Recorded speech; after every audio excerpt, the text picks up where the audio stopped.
বাংলাদেশে এবং বাংলাদেশের বাইরে পৃথিবীর বিভিন্ন প্রান্তে যে যেখান থেকে চ্যানেলে দেখছেন আপনাদের সকলকে সাদর আমন্ত্রণ তৃতীয় মাত্রা দেখবার জন্যে। প্রিয় দর্শক, আজ সশস্ত্র বাহিনী দিবস, আমাদের গর্বের গৌরবের দেশপ্রেমিক সশস্ত্র বাহিনী এবং সেই সশস্ত্র বাহিনীর জন্য বিশেষ একটি দিন। অনুষ্ঠানের শুরুতেই আমাদের তিন বাহিনীর সঙ্গে অর্থাৎ সেনাবাহিনী, নৌবাহিনী এবং বিমান বাহিনীতে যারা কর্মরত আছেন তাদের প্রতি আমাদের শুভেচ্ছা। আসুন আজকের এই বিশেষ তৃতীয় মাত্রায় যারা কথা বলবার জন্য আমার সঙ্গে স্টুডিওতে রয়েছেন তাদের সঙ্গে পরিচিত হই। আমার বায়ে বসা আছেন সশস্ত্র বাহিনী বিভাগের প্রশিক্ষণ পরিদপ্তরের colonel staff colonel G M. Rakibur Rahman. আমার ডানে রয়েছেন সশস্ত্র বাহিনী বিভাগের গোয়েন্দা পরিদপ্তরের কর্নেল স্টাফ ক্যাপ্টেন শফিউল মুসনিবিন এবং টেবিলের ডান প্রান্তে রয়েছেন বিমান সদরের প্রকল্প পরিদপ্তর পরিচালক এয়ার কমান্ডার মোহাম্মদ মইনুল হাসনাইন। স্বাগত আপনাদের তিনজনকে এবং অভিনন্দন আজকের এই বিশেষ দিনে। আমি শুরুতেই একটু আপনাদের কাছ থেকে বুঝতে চাই যে 21 নভেম্বর কেন সশস্ত্র বাহিনী দিবস, এবং আমরা জানি যে মুক্তিযুদ্ধের মধ্য দিয়ে গড়ে ওঠা আমাদের এই সশস্ত্র বাহিনী। তো আপনাদের নিজ নিজ প্রতিষ্ঠানের পক্ষ থেকে যদি আপনারা একটু ব্যাখ্যা করেন।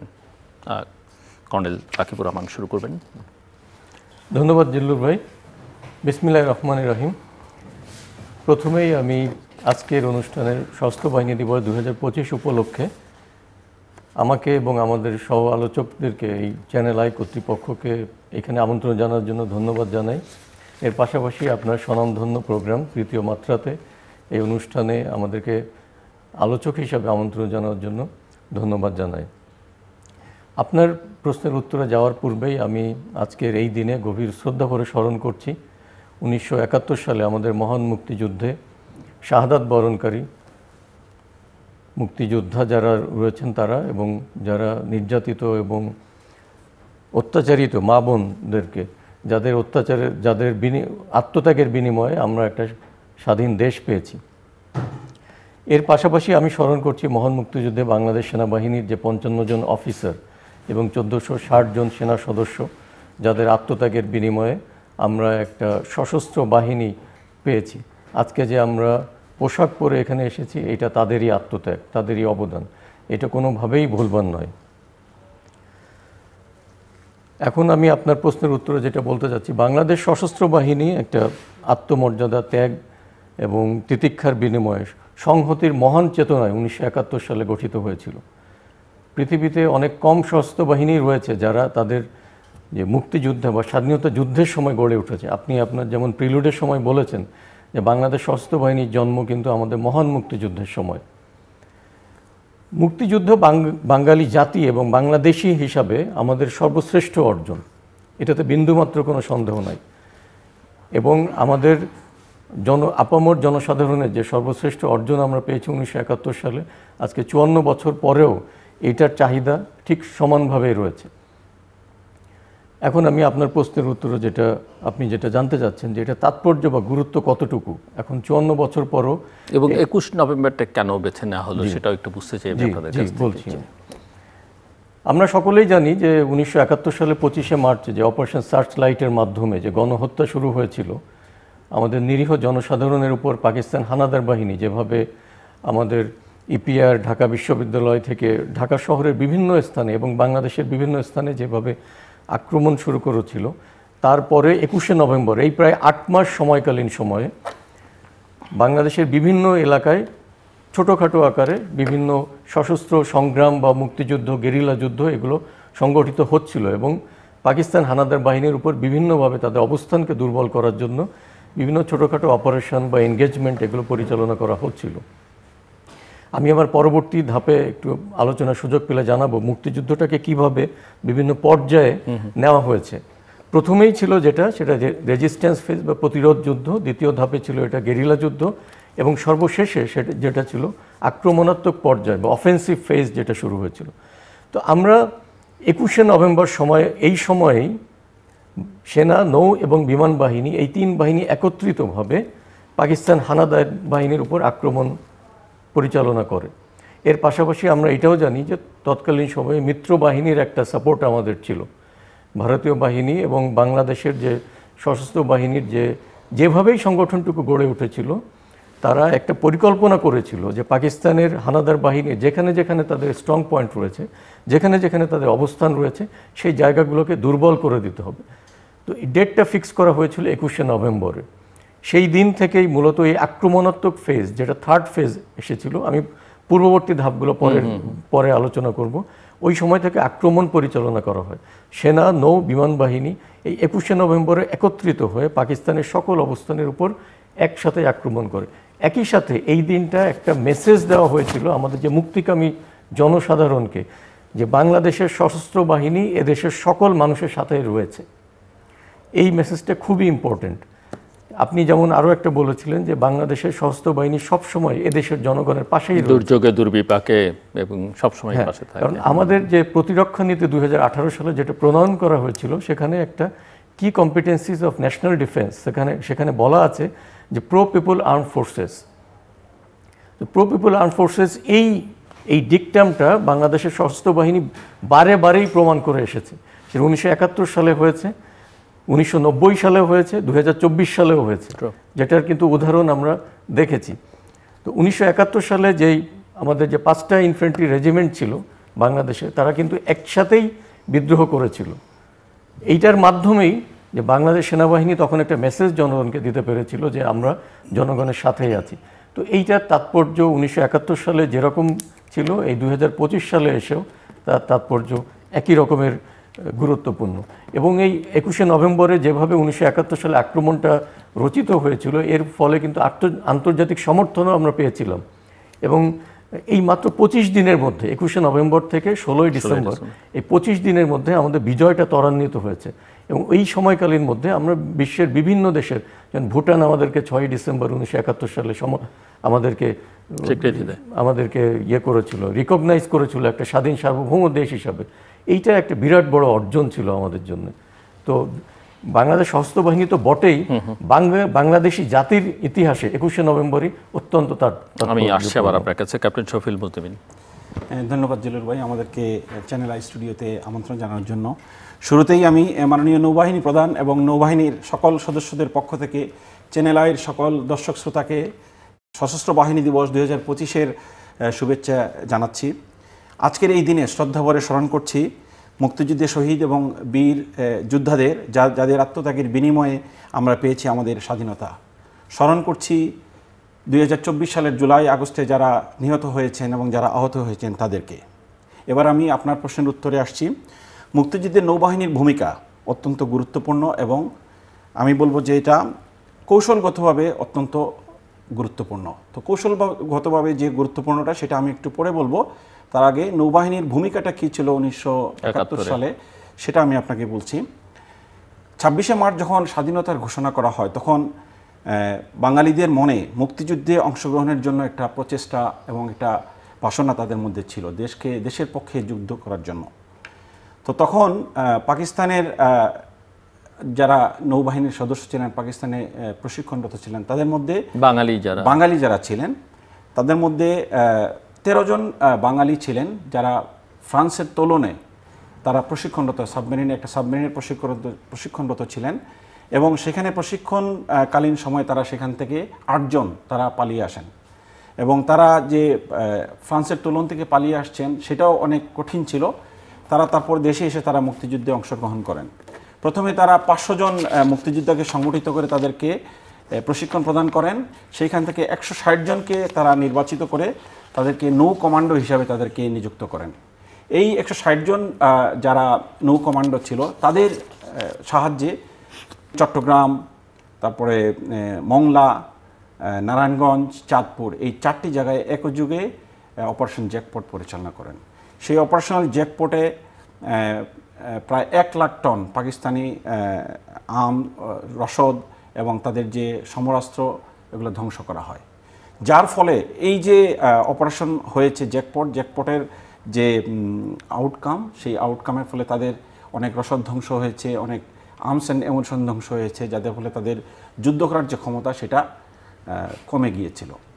সবচেয়ে বড় যে জিনিসটা হয়েছে সেটা হলো এই 15ই আগস্টের পরে, অপারেশন জ্যাকপটের পরে পুরো বিশ্ব জানতে পেরেছে যে বাংলাদেশের অথবা বিশ্বের এই জায়গায় একটা যুদ্ধ সংগঠিত হচ্ছে। এবং আমি যদি আপনাকে বলি যে new York Times, Washington post এইসব পত্রিকায় আমাদের অপারেশন জ্যাকপটের খবর বেরিয়েছে।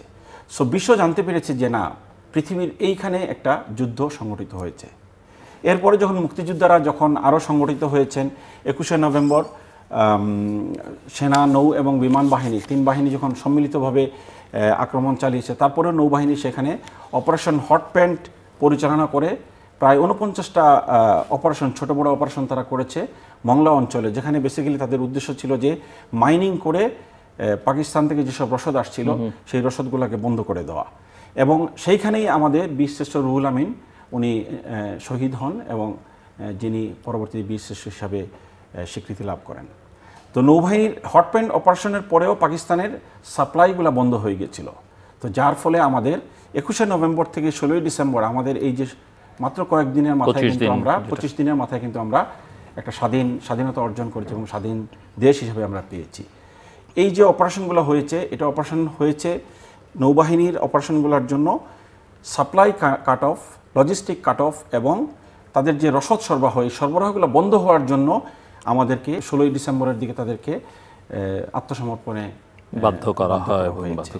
আমি আরেকটা জিনিস আপনাকে একটু বলতে চাই, সেটা হচ্ছে নৌবাহিনীর যুদ্ধে বা নৌযুদ্ধে একটা কথা আছে সি কন্ট্রোল। সি কন্ট্রোল হচ্ছে সমুদ্রের নিয়ন্ত্রণ। তো আমাদের নৌবাহিনীর একজন স্ট্র্যাটেজিস্ট ছিলেন স্যার জুলিয়ান করবেট। তো উনি বলতেন যে sea control is nothing but the control of communication. এই আমাদের মুক্তিযুদ্ধে যারা যুদ্ধ ছিলেন, যারা পরিকল্পনা করেছেন, তারা এই কনসেপ্টটাকে কাজে লাগিয়েছেন যে যুদ্ধ যদি করতে হয় তাহলে সি লাইন্স অফ কমিউনিকেশন অথবা রসদ সরবরাহের যে কমিউনিকেশন, এটা কাট অফ করতে হবে।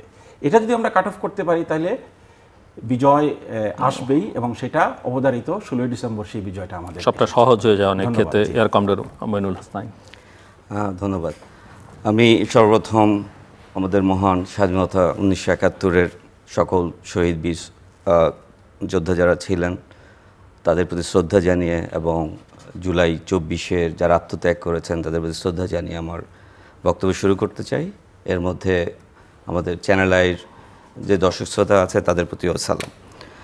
আমি প্রথমে বলতে চাই যে আমাদের মহান এই মুক্তিযুদ্ধের ইতিহাসে 21শে নভেম্বর এটা একটা অনবদ্য এবং অবিস্মরণীয় দিন, যেটা আমাদের সশস্ত্র বাহিনী, বাংলাদেশ সেনাবাহিনী, নৌবাহিনী এবং বিমান বাহিনীকে সম্মিলিতভাবে প্রথমবারের মতো মুক্তিকামী জনগণের সাথে, মুক্তিযুদ্ধের সাথে জড়িত সকলের সাথে প্রয়াস নিয়ে আমরা সমযুদ্ধে একই সাথে এগিয়ে যাই। আমি এর পিছনে আরেকটু পেছনে যাব।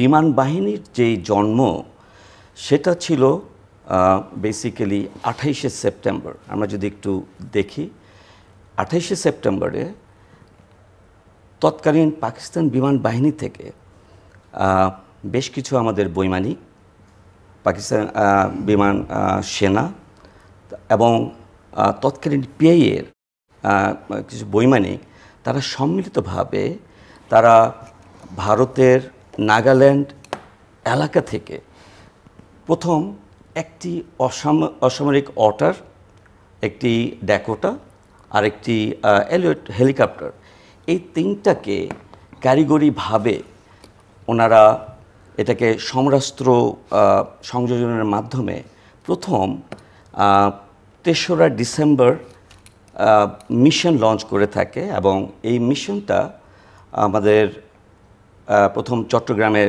ইস্টার্ন রিফাইনারি, সাথে সাথেই ওই দিনই নারায়ণগঞ্জের গোদনাইল এরিয়াতে হিট করতে সমর্থ হয়। এই যে আক্রমণ, এই আক্রমণের তৎকালীন পাকিস্তান বিমান বাহিনীর অবস্থাটা দৃষ্টের যুদ্ধের মোড় ঘোরানোর জন্য যথেষ্টভাবে দায়ী ছিল। আমরা যদি দেখে থাকি এই কিলো ফ্লাইটটা ফর্ম করেছে, এটাকেই আমরা বলি নিউক্লিয়াস ফর আওয়ার এয়ারফোর্স। এই নিউক্লিয়াস থেকেই 3রা ডিসেম্বর থেকে 15ই ডিসেম্বর পর্যন্ত মোটামুটি 50টার বেশি মিশন লঞ্চ করা হয়। এই মিশন লঞ্চের পরে এর মধ্যে আমরা সেনাবাহিনী এবং নৌবাহিনীর সাথেও যুগপত আন্দোলনে সম্পৃক্ত ছিলাম। এতে পাকিস্তান বিমান বাহিনী যুদ্ধের মোড় ঘোরানোর জন্য একটা অবিচ্ছেদ্য অংশ হিসেবে আমরা মনে করে থাকি। সো আমরা এই সম্মিলিত প্রয়াসে 21শে নভেম্বরে আমরা সম্মিলিতভাবে আজকে এই দিনটা আক্রমণের জন্য পালন করে থাকি। এইটা একটা বেসিক্যালি আমাদের সাম্যের বা সম্মিলিত প্রচেষ্টার একটা নিদর্শন এই দিনটা। এই জন্য আমরা আজও এটা যথেষ্টভাবে আমরা বেসামরিক এবং সামরিক সকলে মিলে সম্মিলিতভাবে এই দিনটাকে পালন করে থাকি। এটা আমি আসবো আবার আপনার কাছে। ক্যাপ্টেন শফিল মুজলিমিন, যেমনটা কর্নেল রাকিব বলছিলেন যে 1971, 1990, 2024-এ জনগণের পাশে বা সশস্ত্র বাহিনীর সদস্যরা দাঁড়িয়েছেন, সেনাবাহিনী এবং বিভিন্ন দুর্যোগ দুর্বিপাকে যেখানেই সমস্যা সেখানেই আপনারা 3 বাহিনী আছেন এবং আন্তর্জাতিক পরিমণ্ডলেও আমাদের সশস্ত্র বাহিনী বিশেষ করে শান্তিরক্ষী মিশনে যথেষ্ট উল্লেখযোগ্য ভূমিকা পালন করছে। তো আমি একটু আপনার কাছ থেকে বুঝতে চাই যে মিলিটারি ডিপ্লোম্যাসিতে আমাদের সশস্ত্র বাহিনীর যে অবস্থান বা ভূমিকা সেটা আপনি কিভাবে মূল্যায়ন করবেন? জি, ধন্যবাদ। আমি যেটা বলেছিলাম যে মুক্তিযুদ্ধের মাধ্যমে কিন্তু নৌবাহিনীর জন্ম হয়েছে এবং এই নৌবাহিনী কালের পরিক্রমায় প্রথমতে ছোট 2টি জাহাজ নিয়ে নৌবাহিনীর যাত্রা হয়েছিল। তৎপরবর্তীতে নৌবাহিনী আজকে ত্রিমাত্রিক নৌবাহিনীতে পরিণত হয়েছে। নৌবাহিনীতে যুক্ত হয়েছে অত্যাধুনিক frigate, corvette, large patrol craft. নৌবাহিনীতে যুক্ত হয়েছে এয়ার আর্মস। নৌবাহিনীতে সাবমেরিন যুক্ত হয়েছে। সম্প্রতি নৌবাহিনীতে আনম্যান এরিয়াল সিস্টেম যুক্ত হয়েছে। সো আমাদের নৌবাহিনী আজকে প্রযুক্তি নির্ভর এবং একটা ডিটারেন্ট ফোর্স হিসাবে নৌবাহিনী আজকে প্রতিষ্ঠিত। নৌবাহিনী শুধু দেশে নয়, নৌবাহিনী আন্তর্জাতিক পরিমণ্ডলীয় নৌবাহিনী তাদের কার্যক্রম অব্যাহত রেখেছে। আমি যদি নৌবাহিনীর কার্যক্রমগুলোকে আমি 3টা অধ্যায় বলি তাহলে আমরা ইংরেজি লেটার আছে পিকে আমরা 3টা পি হিসাবে নিতে পারি। ফার্স্ট পি হচ্ছে protection of the sovereignty, second P হচ্ছে preservation of the maritime interest, and third is the promote of the peace of international arena. তো আমাদের আপনি যেটা বলছেন যে আন্তর্জাতিক অঙ্গনে নৌবাহিনীর যে ভূমিকা সেটা আমি যদি থার্ড পিতে অন্তর্ভুক্ত করি, তার মানে promote the piece in the international arena. তো এই ক্ষেত্রে আপনি হয়তো জানেন যে আমাদের জাতিসংঘ মিশনে আমরা অংশগ্রহণ করছি। এ যাবৎ আমাদের প্রায় 7,500 নৌ সদস্য জাতিসংঘ মিশন সম্পন্ন করেছে। বর্তমানে আমাদের 2টি মিশন চলমান রয়েছে। একটি লেবাননে ইউনিফিল, সেখানে আমাদের একটি অত্যাধুনিক করভেট বানৌজা সংগ্রাম সেখানে অপারেট করছে। সেখানে আমাদের 110 জন অফিসার এবং নাবিক আছেন। আমাদের অন্য আরেকটি ইউনিট আছে, সেটা হচ্ছে সাউথ সুদানে, যেখানে আমরা একটি অপারেশনাল লাইফ লাইন নামে প্রায় 10,000 কিলোমিটার মালাকাল থেকে জুবা পর্যন্ত একটা ইউএনের যে রসদবাহী যে লাইফ লাইন আছে সেটা আমরা কন্টিনিউ করছি। নৌবাহিনী আন্তর্জাতিক অঙ্গনে যত সব এক্সারসাইজ আছে, যেমন আমি যদি বলি যুক্তরাষ্ট্রের সাথে এক্সারসাইজ টাইগার শার্ক, সেখানে নৌবাহিনী অংশগ্রহণ করছে। যুক্তরাষ্ট্রের সিলরা আমাদের দেশে আসছে, তারা এসে আমাদেরকে প্রশিক্ষণ দিচ্ছে। আমরা তাদের সাথে জয়েন্ট এক্সারসাইজ কারাত করছি। আমাদের পার্শ্ববর্তী দেশ যাদের সাথে আমরা মিলান, তারপর এক্সারসাইজ আমান, মালয়েশিয়ার সাথে আমরা লিমা করছি। এই ধরনের যেসব এক্সারসাইজ, রিজিওনাল এক্সারসাইজ যেগুলো আছে সেগুলোতে আমরা করছি। নৌবাহিনীর আন্তর্জাতিক অঙ্গনে আরেকটি সবচেয়ে বড় যে পদচারণা আমি বলবো সেটা হচ্ছে IONS, Indian ocean Naval symposium, যেটার একজন সদস্য হচ্ছে বাংলাদেশ নৌবাহিনী। এবং 2016 থেকে 18 2 বছরে বাংলাদেশ ছিল IONS-এর চেয়ার প্রেসিডেন্ট ছিল। সো আমরা সেখানে 2017 সালে কক্সবাজারের ইনানিতে ইমসারেক্স এক্সারসাইজ করেছি, যেখানে বিশ্বের বিভিন্ন দেশ অংশগ্রহণ করেছে। আমরা 2022 সালে IFR ইন্টারন্যাশনাল ফ্লিট রিভিউ করেছি প্রথমবারের মতো, যেটা বিশ্বের বিভিন্ন দেশ করতে পারে না, আমরা সেটা করেছি। এবং যেখানে প্রায় 37টা দেশের প্রতিনিধিরা এবং বিভিন্ন জাহাজ পাঠিয়ে আমাদের বৃহৎ সেই এক্সারসাইজটা হয়েছে। নৌবাহিনী আরও আন্তর্জাতিক অঙ্গনে বিভিন্ন মানবতা সহায়তা নিয়ে যাচ্ছে। আমরা শ্রীলঙ্কা, মালদ্বীপস, ফিলিপিন এবং রিসেন্টলি আমরা গত এপ্রিল মাসে আমরা মায়ানমারে আমাদের একটা জাহাজ পাঠিয়ে 120 টন ঈদের বন্ধের সময়, বেসিক্যালি ঈদের বন্ধের সময় আমাদের বানৌজা সমুদ্র অভিযান পাঠিয়ে আমরা 120 টন সাকসেসফুলি ডিপ্লোম্যাসিতে। আন্তর্জাতিক অঙ্গনে সামরিক, অসামরিক, মানবিক এবং এক্সারসাইজ সকল অঙ্গনে তাদের পদচারণা অব্যাহত। Thank you. Colonel Rakibur Rahman, আপনি মুক্তিযুদ্ধে সেনাবাহিনীর ভূমিকার কথা বলছিলেন, প্রেক্ষাপট, নানা অপারেশনের প্রসঙ্গ, যৌথ বাহিনীর ভূমিকা আলোচনায় আসতে পারে। প্রথমে সেক্টরগুলো গঠন করা, দেন 3টে force, Z force, K force, S force এবং বিভিন্ন ব্রিগেড গঠন করা। তো সব মিলিয়ে একটু আপনার কাছ থেকে শুনতে চাই, এবং নিয়মিত বাহিনীর সঙ্গে সশস্ত্র বাহিনীর যে ভূমিকা, গেরিলা যুদ্ধ, একটু সব মিলিয়ে যদি আপনি আমাদেরকে আচ্ছা, ধন্যবাদ। একসঙ্গে বলেন ছোট করে। আমি প্রথমেই একটু কিছু স্ট্যাটিস্টিক্স আপনাকে জানাই যে 1971 সালে পাকিস্তান আর্মির স্ট্রেংথ ছিল around 3,25,000 standing force. Pakistan army আমরা জানি তৎকালীন সময়েও এবং বর্তমান সময়েও one of the most capable and credible arm forces in the world. তাদের নেভির স্ট্রেংথ ছিল অ্যারাউন্ড 10,000 এবং পাকিস্তান এয়ারফোর্সের স্ট্রেংথ ছিল 17,000। তো সেই তুলনায় বাংলাদেশ একেবারে ন্যাসেন্ট স্টেজে, তখন মানে বাংলাদেশের ফোর্সটা মূলত ছিল পাকিস্তানের কিছু সৈনিক এবং অফিসার, এবং তৎকালীন পূর্ব পাকিস্তানে তখন 5টি ইনফ্যান্ট্রি রেজিমেন্ট ছিল, 1, 2, 3, 4 এবং 8 ইস্ট বেঙ্গল রেজিমেন্ট। তো এই পুরো মুক্তিযুদ্ধটাকে আমরা দেখি যে তখনকার commander in chief general Osmani sir, উনি 3টি ধাপে মুক্তিযুদ্ধটাকে স্প্রেড করেছিলেন। প্রথম ধাপটা আমি আগেই বলেছি, রেজিস্ট্যান্স ফেজ, প্রতিরোধ যুদ্ধ। দ্বিতীয় ফেজে এটা ছিল গেরিলা যুদ্ধ, এবং তৃতীয় ফেজে ছিল অফেন্সিভ, যেটা আক্রমণাত্মক ফেজ আমরা বলি। তো 26শে মার্চে যুদ্ধ ঘোষণার পর থেকেই আমরা দেখি প্রথমেই 4 এপ্রিলে 4 এপ্রিলে একটা তেলিয়াপাড়াতে একটা কনফারেন্স হয়েছিল, যেটা ছিল পরবর্তীতে একজন ফোর্স কমান্ডার হয়েছিলেন জেনারেল খালেদ মোশাররফ সাহেব, ওনার ক্যাম্প ছিল এটা তেলিয়াপাড়া। ওইখানে কিছু ডিসিশন হয়েছিল যে আমাদের একটা ফোর্স কনস্টিটিউট করতে হবে। ফোর্স কনস্টিটিউট না করলে এটার একটা স্ট্রাকচার দেওয়া যাচ্ছে না, আর্মি এবং সশস্ত্র বাহিনীর একটা স্ট্রাকচার ফর্ম করা যাচ্ছে না। এর পরিপ্রেক্ষিতে 12 এপ্রিলে আরও একটা কনফারেন্স হয়েছিল, যেখানে তৎকালীন রাজনৈতিক নেতা তাজউদ্দিন আহমেদ, ওনার একটা কনসেপ্ট ছিল যে পুরো বাংলাদেশকে সেক্টরে ভাগ করতে হবে। ইনিশিয়ালি ছিল এটা 4টি সেক্টরে ভাগ করা হবে, চট্টগ্রাম, কুমিল্লা, সিলেট এবং এখানে দক্ষিণ পশ্চিমাঞ্চলে যশোর, কুষ্টিয়া, খুলনা, এই বেল্ট মিলে টোটাল 4টা সেক্টরে। পরবর্তীতে এই 4টা সেক্টরকেই আবার এক্সপান্ড করে 11টা সেক্টরে ভাগ করা হয়েছিল, যেটা আবার জেনারেল ওসমানী স্যারের তার ইনপুটস এটার মধ্যে ছিল, এই কনসেপ্টের মধ্যে। তো এইটা রাজনৈতিকভাবে আমরা একটা তখন স্ট্র্যাটেজিক ডাইরেক্টিভস পেয়েছিলাম তাজউদ্দিন সাহেবের কাছ থেকে। পরবর্তীতে এটা মিলিটারি স্ট্র্যাটেজিক ডাইরেক্টিভস, বা আমরা যদি সমরবিদ্যার ভাষায় বলি, এটা মিলিটারি স্ট্র্যাটেজিক ডাইরেক্টিভসটা আমরা পেলাম জেনারেল আতাউল গনি ওসমানী কাছ থেকে, যে 11টা সেক্টরে এটা ভাগ করা হবে। এবং সেখানে বিবেচ্য বিষয় ছিল কিছু, যে ডিসেন্ট্রালাইজড কমান্ড হবে এন্টায়ার, কারণ তখন আমাদের কমিউনিকেশন সেট ছিল না, এক সেক্টরের সাথে আরেক সেক্টরের সাথে যোগাযোগ কিভাবে করতে হবে, এক সেক্টরের সাফল্য আরেক সেক্টরে আমরা কিভাবে ট্রান্সমিট করব, এই জিনিসগুলো জানানো খুব ইম্পর্টেন্ট ছিল, যেটা করার খুব মানে ক্রেডিবল সোর্স ছিল না। তো প্রথমে যখন আমরা রেজিস্ট্যান্স ফেজ শুরু করলাম, তখন মূলত আমাদের আপামর জনসাধারণ যারা আছে তাদেরকে নিয়ে আমরা প্রত্যেকটা এলাকায় আমরা একটা মানে দুর্গ বা ফোর্ট্রেস কনসেপ্টে আমরা নিজেদেরকে ইয়ে করলাম, পাকিস্তান হানাদার বাহিনীকে তাদেরকে রেজিস্ট্যান্স দিলাম।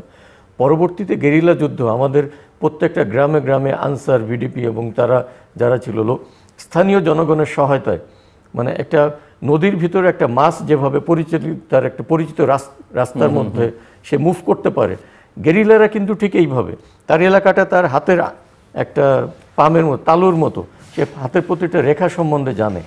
সে কোন গ্রামের মধ্য দিয়ে গেলে শর্টেস্ট পসিবল ওয়েতে একটা পাকিস্তানের স্ট্রং পয়েন্টকে ধ্বংস করা যাবে, সেটা কিন্তু সে মুক্তি বাহিনী এবং আমাদের সশস্ত্র বাহিনীকে দিক নির্দেশনা দিয়ে দিত। এই ফেজটা চলেছে প্রায় আপনার জুলাই আগস্ট পর্যন্ত।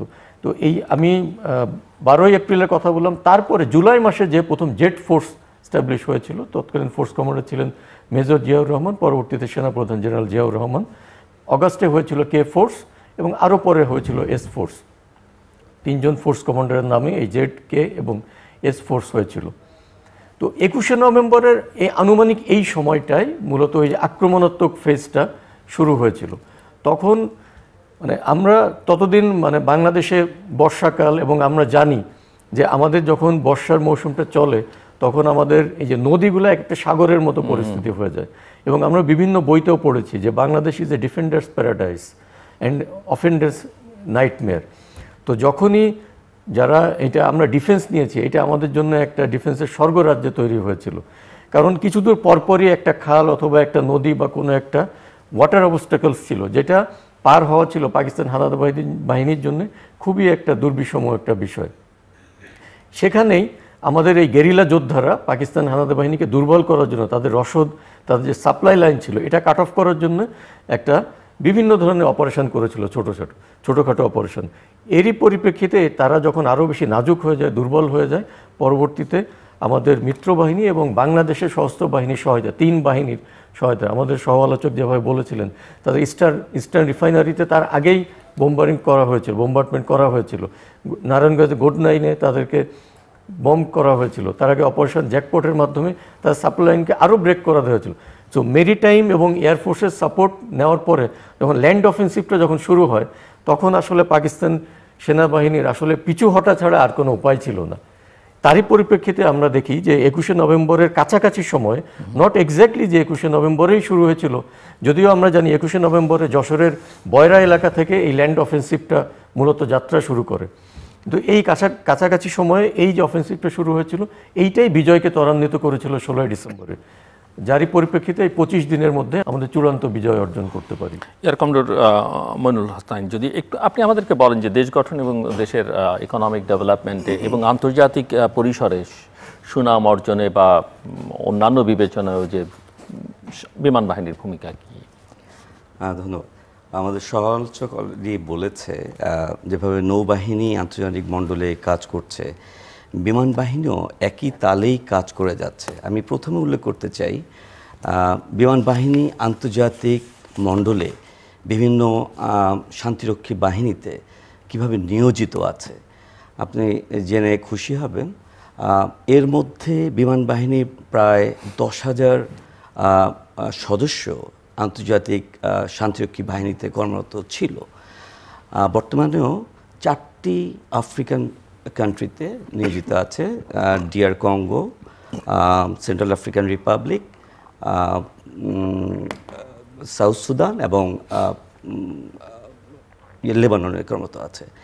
এখানে আমাদের 6টা হেলিকপ্টার কঙ্গোতে আছে, একটা ট্রান্সপোর্ট বিমান আছে, সেন্ট্রাল আফ্রিকান রিপাবলিকেও 3টা হেলিকপ্টার আছে। এই বিমানগুলো এবং এছাড়াও বিভিন্ন ইউনিটগুলো ওখানে পরিচালনা করছে বিভিন্ন এয়ারফিল্ড সার্ভিস, এবং এর মাধ্যমে গত আমি বলবো 1993 সাল থেকে বিমান বাহিনী এই ধরনের আন্তর্জাতিক মিশনে জড়িত আছে। সর্বপ্রথম আমরা মিশন শুরু করি বসনিয়া হার্জেগোভিনাতে, তারপরে 1995 সালে আমরা কুয়েতে আমরা হেলিকপ্টার কন্টিনজেন্ট পাঠিয়ে আমরা মিশন শুরু করি। ওই যাত্রা আমাদের জন্য ছিল অত্যন্ত গৌরবের।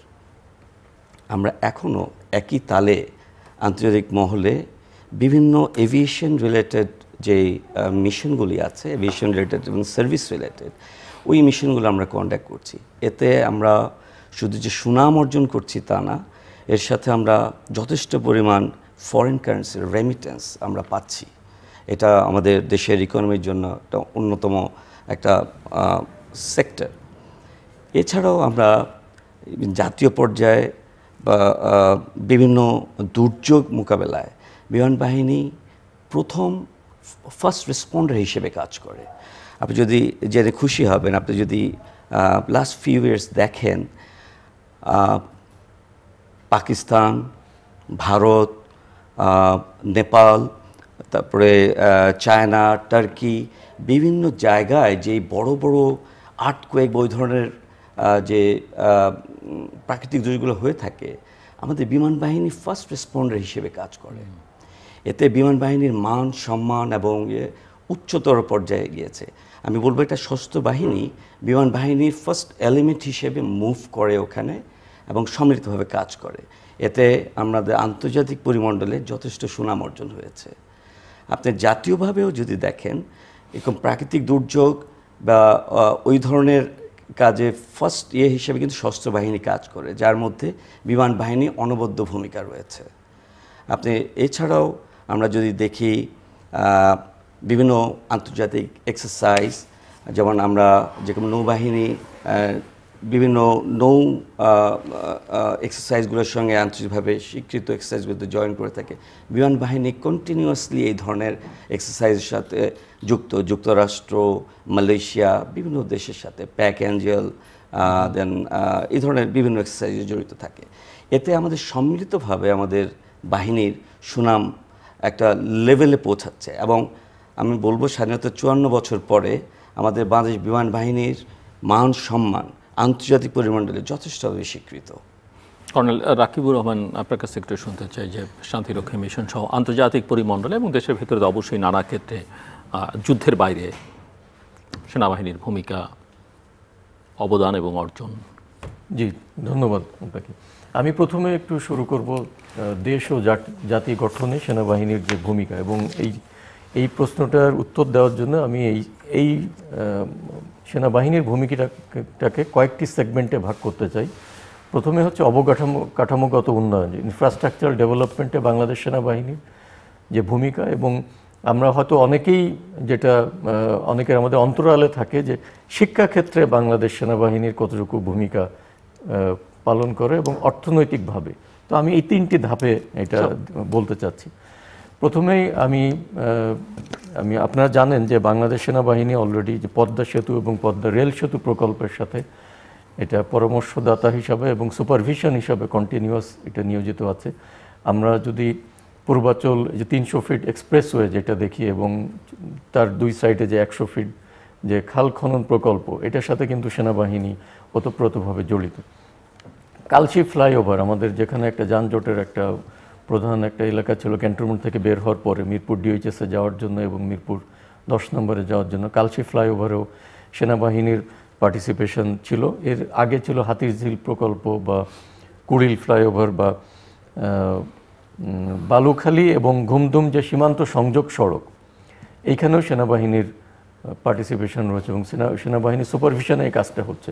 সবচেয়ে বড় একটা মেগা প্রজেক্ট আমি যদি বলি যে বর্ডার রোড প্রজেক্ট, যেটা প্রায় 1036 কিলোমিটার ব্যাপী এবং খুবই দুর্গম এলাকায়, পাহাড়ি এলাকায়, যেখানে 5-10 কিলোমিটারের মধ্যে কোনো জনবসতিই থাকে না, সেই এলাকায় বর্ডার বরাবর বাংলাদেশ সেনাবাহিনী একটা বর্ডার রোড প্রজেক্ট হিসাবে এটা নিয়েছে এবং এটার কাজ অনেক দূর চলমান হয়েছে, যেটা 2019 সাল থেকে শুরু হয়েছিল।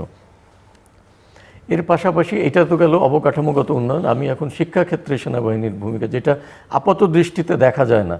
আমাদের সেনাবাহিনী কর্তৃক পরিচালিত প্রায় 65টি cantonment public school and college পরিচালিত হয় এবং 38টি cantonment board school and college.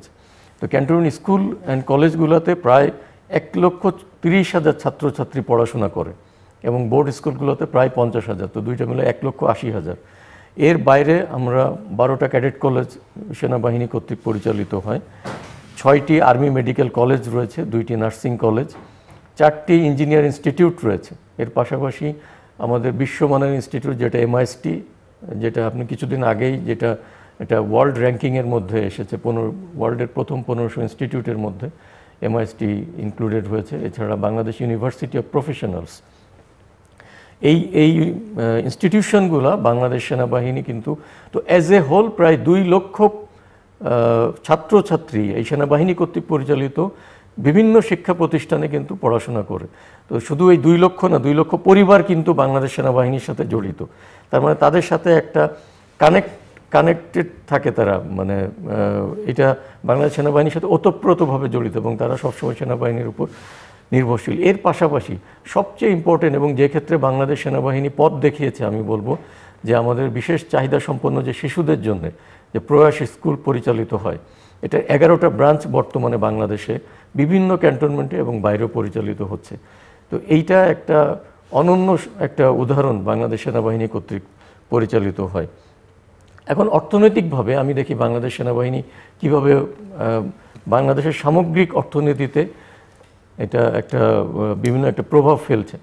আমি যদি আমাদের যে সেনা কল্যাণ সংস্থা, Bangladesh machine tools factory, Bangladesh diesel plant, আমাদের ট্রাস্ট ব্যাংক, এই যে অর্গানাইজেশনগুলো আছে এবং এগুলো যে প্রোডাক্ট, সেনা কল্যাণ সংস্থার যে প্রোডাক্টগুলো বাইরে চলে, বিভিন্ন সিমেন্ট অথবা গার্মেন্টস অথবা এডিবল অয়েল যেগুলো, এইগুলো কিন্তু মানে কাস্টমার পর্যায়ে এটা রিভিউ এবং ইম্পর্টেন্ট। আমি জাস্ট একটা ছোট্ট ইন্টারভিউ করি, একটা ছোট্ট প্রশ্নটা প্রীতিকর হতে পারে, অপ্রীতিকর হতে পারে, জন্য যে এই কাজগুলো নিঃসন্দেহে ভালো, এগুলো কন্ট্রিবিউট করছে, কিন্তু এই প্র্যাকটিসটা কি অন্যান্য দেশে আছে? কারণ অনেক জায়গায় এরকম সমালোচনা, যেমন পাকিস্তানের ক্ষেত্রে বলে যে মিলিটারি ইনকর্প।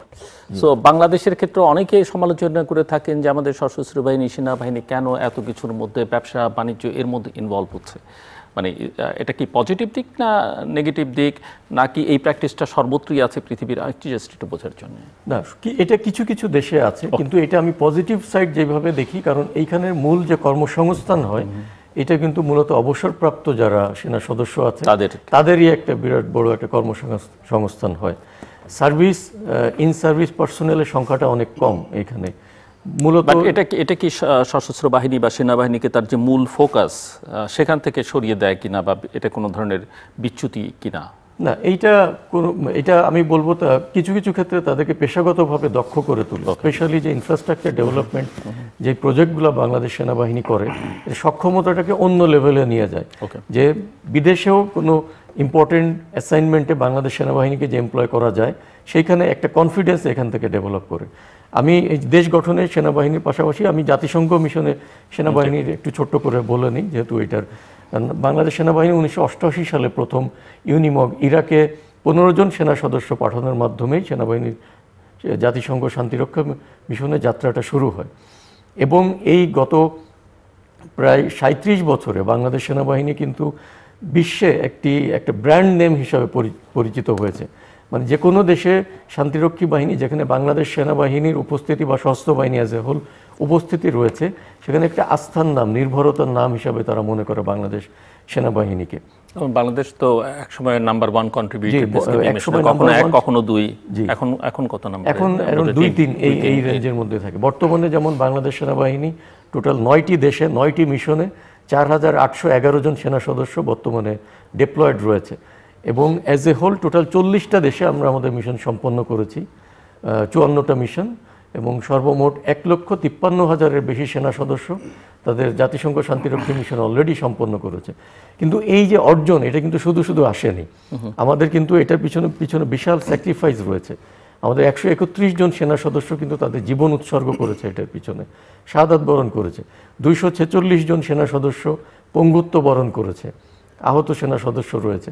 তো আমাদের একটা বিশাল একটা আত্মত্যাগ রয়েছে। এইটাও জাতিসংঘ সদর দপ্তর কিন্তু শ্রদ্ধাভরে স্মরণ করে বাংলাদেশ সেনাবাহিনীর এই অর্জন এবং এই ত্যাগ তিতিক্ষাকে। এবং বর্তমানের যে পোস্টার যেটা চেঞ্জ হয়েছে, পিস কিপিং, আগে ছিল পিস কিপিং, এখন পিস এনফোর্সমেন্ট, চ্যাপ্টার 6 থেকে চ্যাপ্টার 7-এ এটা রোবাস্ট পিস কিপিংয়ে এটা ট্রান্সফর্ম করেছে।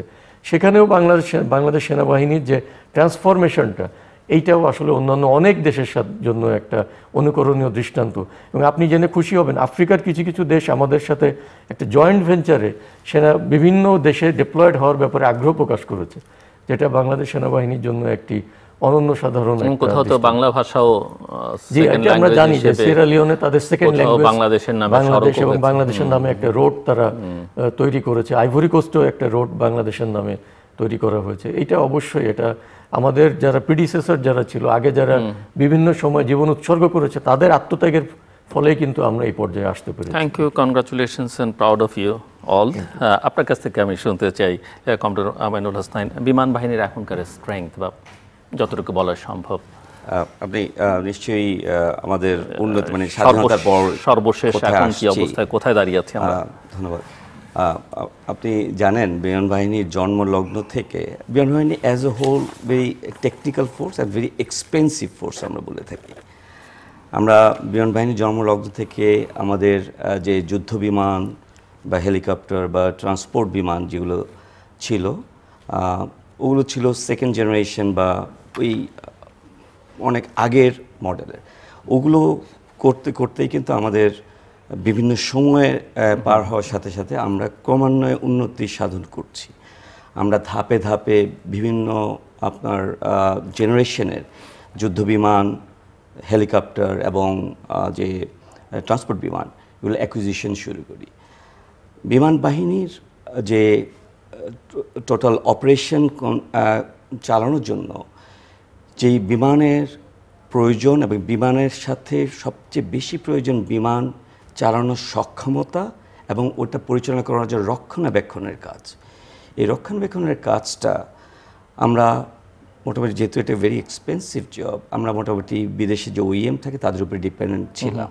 আপনি জেনে খুশি হবেন, আমরা এই বিমানগুলো এখন রক্ষণাবেক্ষণ দেশে করার জন্য বিভিন্ন ধরনের আন্তর্জাতিক মানের MRO তৈরি করেছি, যেমন যুদ্ধ বিমান আর বিভিন্ন ধরনের ইন্সপেকশন বা একটা লাইফ টাইম বিভিন্ন আপনার রিপেয়ার জব এইসব করা, ডিপো লেভেল মেনটেন্যান্স করার জন্য আমরা ওই সক্ষমতা তৈরি করেছি। এটা পুরোপুরি একটা ইন্ডিজেনাইজড ওয়েতে তৈরি করা, যেটা আমাদের সেলফ সাফিসিয়েন্সি বাড়িয়েছে।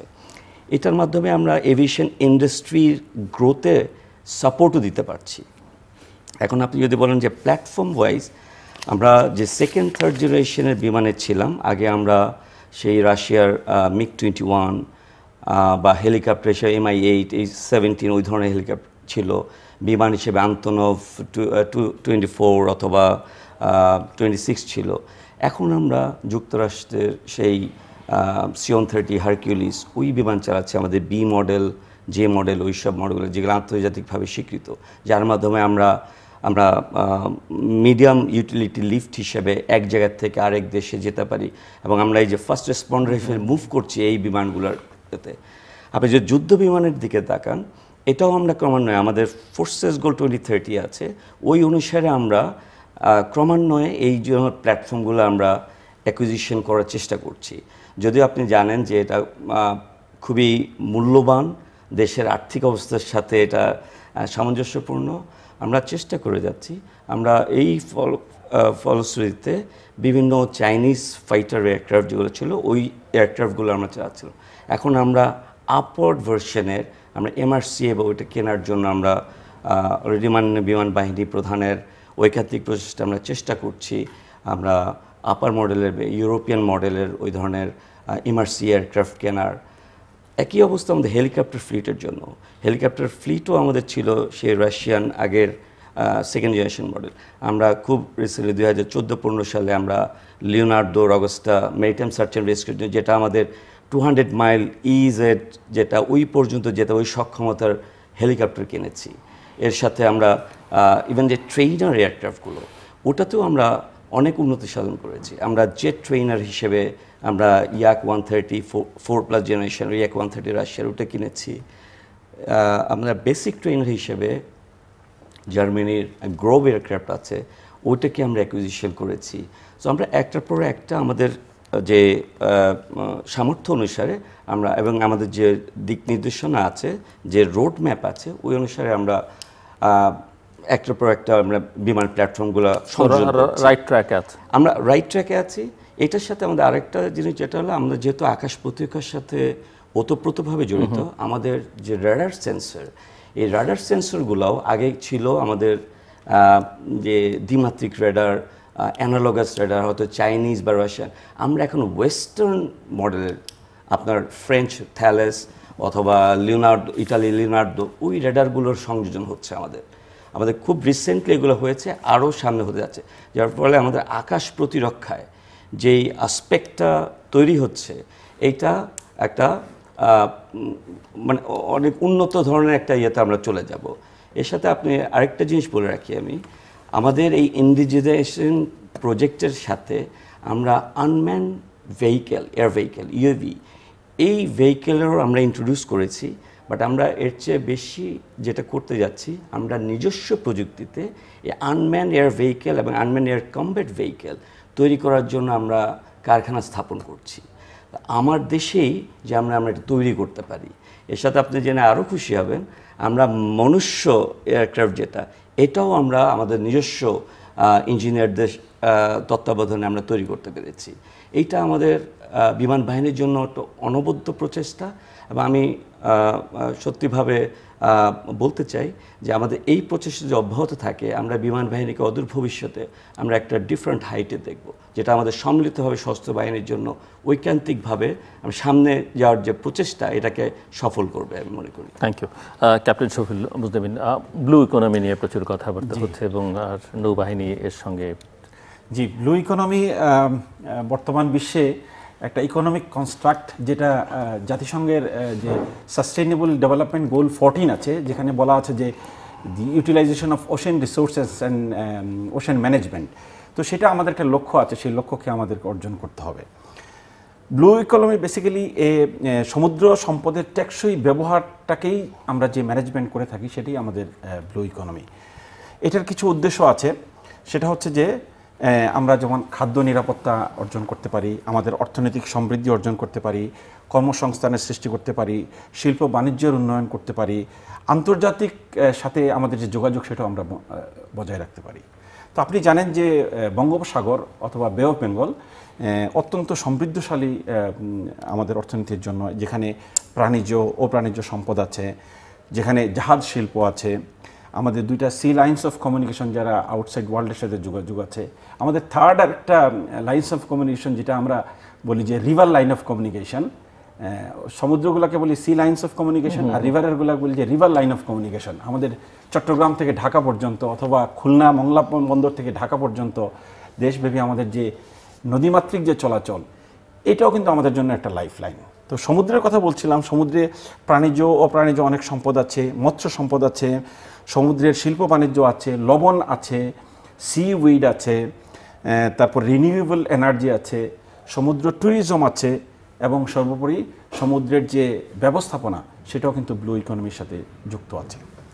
সম্প্রতি আপনি জেনে থাকবেন যে নৌবাহিনী 24/7 এই ব্লু ইকোনমি এবং ব্লু ইকোনমি রিলেটেড যেসব ইন্ডাস্ট্রি এবং শিল্প বাণিজ্য আছে সেগুলোকে রক্ষা করার জন্য নিরাপত্তা এবং ব্যবস্থাপনা দুটিই করে যাচ্ছে। আমরা সবসময় একটা অপারেশন করি, অপারেশন ব্লু গার্ড। এখানে নৌবাহিনীর একটা জাহাজ সবসময় নিমজ্জিত থাকে। আপনি জানেন যে আমাদের যে মহেশখালী আছে, সেখানে আমাদের FSRU আছে, LNG টার্মিনাল। আমাদের সমুদ্রে একটা সিঙ্গেল পয়েন্ট মুরিং অলরেডি স্থাপিত হয়েছে, যেখান থেকে আমরা তেল সমুদ্র থেকে নিয়ে আসি, যেটা ঢাকা পর্যন্ত আমাদের আসে। আমাদের বহির্নোঙরে অনেকগুলো বিদেশি জাহাজ আছে যেগুলো LNG সহ বৈদেশিক পণ্য নিয়ে আসে, সেগুলো নিরাপত্তা আমরা দিয়ে থাকি। আমাদের মাতারবাড়ি যে কোল প্রজেক্ট যেটা আছে, সেখানে নিরাপত্তা আমরা দিয়ে আসছি। আমাদের এখানে ডিপ সি পোর্টের কার্যক্রম চলমান আছে, সেটার ম্যানেজমেন্ট এবং নিরাপত্তা আমরা নৌবাহিনী সম্পৃক্ত আছে। সম্প্রতি আপনি জানেন যে মহেশখালী ইন্টিগ্রেটেড ডেভেলপমেন্ট একটা অথরিটি গঠন করা হয়েছে, সেখানে নৌবাহিনীর নেতৃত্ব এবং নৌবাহিনীর ভূমিকা সেখানে উপস্থিত আছে। তো সর্বোপরি আমি বলবো যে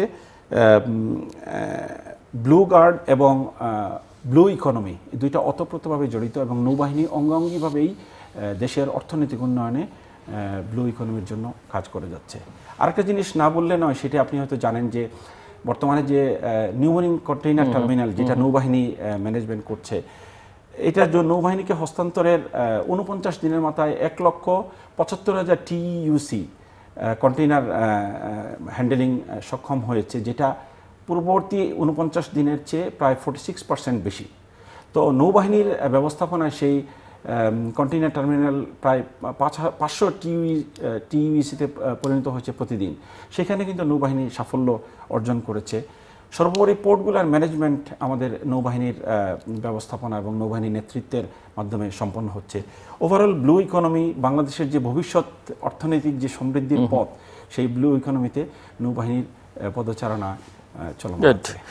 সো আমরা শেষের দিকে একদম ফাইনাল রাউন্ড, ক্লোজিং রিমার্কস। আমরা আলোচনা করিনি এমন কোনো বিষয় থাকলে আপনারা আনতে পারেন, কিন্তু প্রত্যেকের জন্য 1 থেকে 1.5 মিনিট করে সময়। কমরেড মোহাম্মদ মাইনুল ইসলাম। ধন্যবাদ।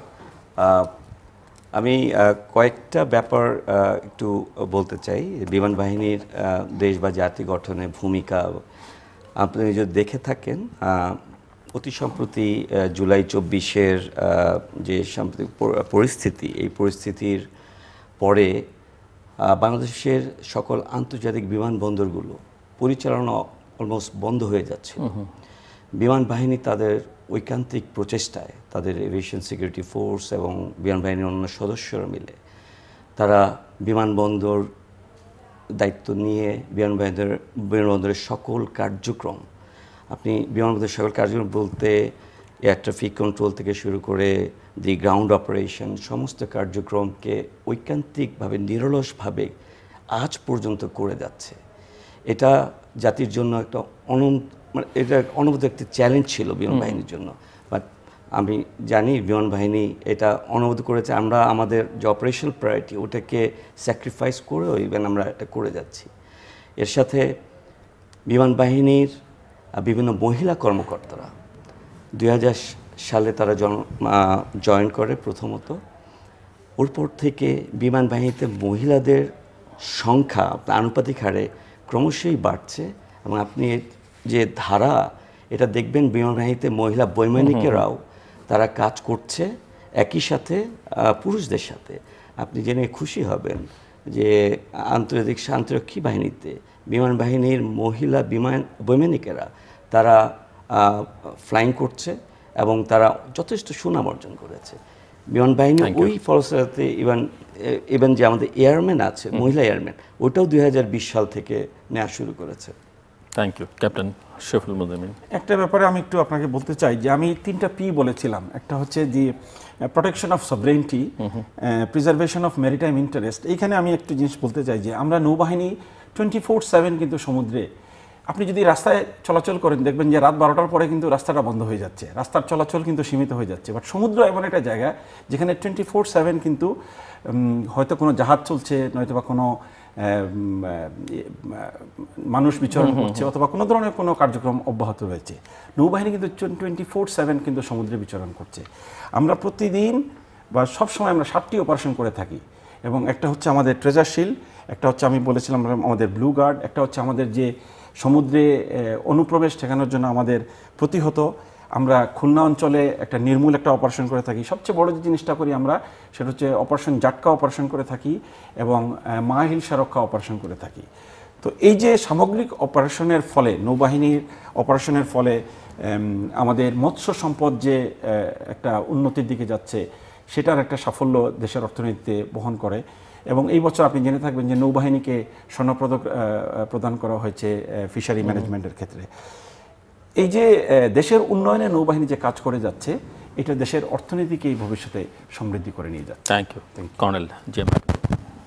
আমি প্রথমেই একটু সেনাবাহিনীর উন্নয়নের ব্যাপারে কিছু বলে নিয়ে আমি খুব সংক্ষেপে শেষ করে দিব। আপনি জানেন যে বাংলাদেশ সেনাবাহিনীতে অতি সম্প্রতি আমাদের যে স্ট্যান্ডার্ড ইনফ্যান্ট্রি রেজিমেন্টগুলোকে কিছু রেজিমেন্টকে ট্রান্সফর্ম করে মেকানাইজড ইনফ্যান্ট্রি ব্যাটালিয়নে কনভার্ট করা হয়েছে। এছাড়া আমাদের আর্মি এয়ার ডিফেন্স কোর্টটাকে আরও বেশি মডার্নাইজ করা হয়েছে, সেখানে সোরাট মিসাইল এবং রাডার কন্ট্রোল গান যুক্ত করা হয়েছে। আমাদের আর্মার্ড রেজিমেন্টগুলোতে অত্যাধুনিক যে লাইট ট্যাঙ্ক এবং সিমুলেটর প্রযুক্তি এইগুলো অ্যাড করা হয়েছে এবং এর পাশাপাশি আমরা জানি যে সিগন্যাল কোরের জন্য যে রেডিও রিলে ইকুইপমেন্ট বা ইলেকট্রনিক ওয়ারফেয়ার ইকুইপমেন্টগুলো অ্যাড করা হয়েছে। এবং এছাড়া আমাদের আনম্যান্ড এরিয়াল ভেহিকেল, আমাদের state of the art unmanned Arial vehicle system রয়েছে বাংলাদেশ সেনাবাহিনীতে।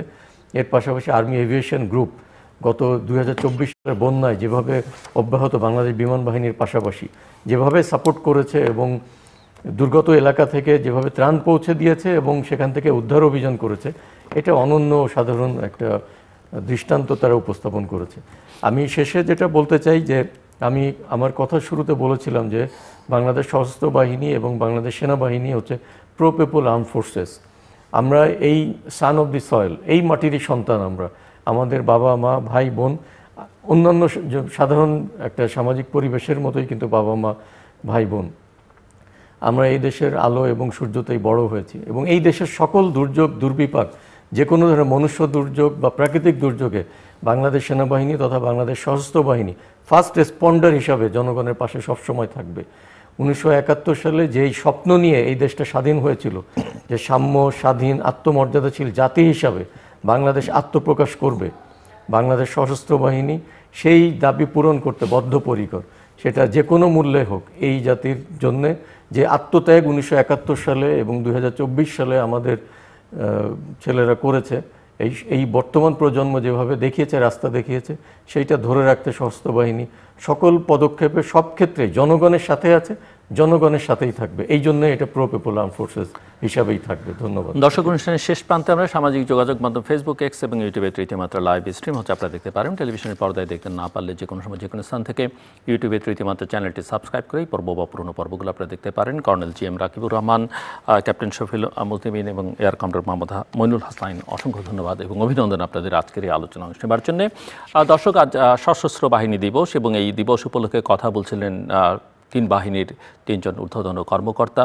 আমরা এই দিবসে সশস্ত্র বাহিনীর, বাংলাদেশ সেনাবাহিনী, বাংলাদেশ নৌবাহিনী, বাংলাদেশ বিমান বাহিনীর সকল কর্মকর্তা এবং সৈনিকদেরকে অভিনন্দন জানাই এবং তাদের প্রতি আমাদের শ্রদ্ধা, ভালোবাসা, কৃতজ্ঞতা এবং সেই সঙ্গে এই তিন বাহিনীর সদস্যরা যারা দেশ মাতৃকার জন্য জীবন দিয়েছেন এবং স্বাধীনতোত্তর বাংলাদেশে বিভিন্ন সময় দেশের জন্য কাজ করতে গিয়ে এবং পৃথিবীর মানুষের জন্য কাজ করতে গিয়ে পৃথিবীর বিভিন্ন প্রান্তে জীবন দিয়েছেন, তাদের প্রতিও আমাদের শ্রদ্ধা, ভালোবাসা, কৃতজ্ঞতা এবং তাদের আত্মার মাগফিরাত আমরা কামনা করছি।